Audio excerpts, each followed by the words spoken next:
মানুষের জন্য যা মৃত্যুপুরী, এই রোবট কুকুরের কাছে তা স্রেফ খেলার মাঠ।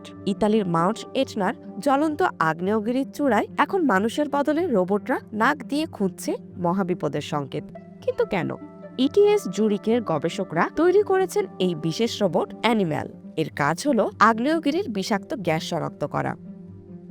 সাধারণত অগ্নুৎপাতের আগে মাটির নিচ থেকে কার্বন ডাই অক্সাইড ও সালফার ডাই অক্সাইড বের হতে থাকে। এগুলো মানুষের জন্য মারাত্মক বিষাক্ত, কিন্তু এই রোবটটা নিমিষেই ধরতে পারে।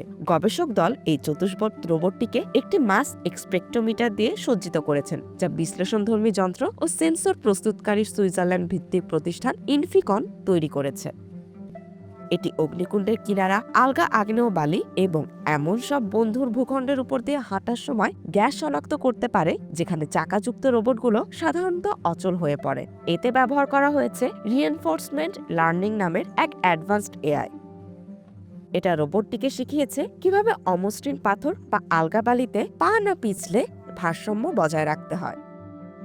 মাউন্ট এটনায় পরীক্ষা করে দেখা গেছে এই রোবট 93% থেকে 100% পর্যন্ত সফলভাবে একা একাই চলতে পারে। শক্তিশালী বাতাসের কারণে গ্যাসের উৎস খুঁজে পাওয়া কঠিন হলেও এটি সফলভাবে সালফার ও কার্বন ডাই অক্সাইড শনাক্ত করতে পেরেছে। গবেষকদের লক্ষ্য হলো এমন এক সময় আনা যখন এই রোবটগুলো কিলোমিটারের পর কিলোমিটার পথ পাড়ি দিয়ে মানুষকে অগ্নুৎপাতের আগাম সতর্ক বার্তা পাঠাবে। এতে যেমন লজিস্টিক খরচ কমবে, তেমনই বাঁচবে শত শত মানুষের প্রাণ।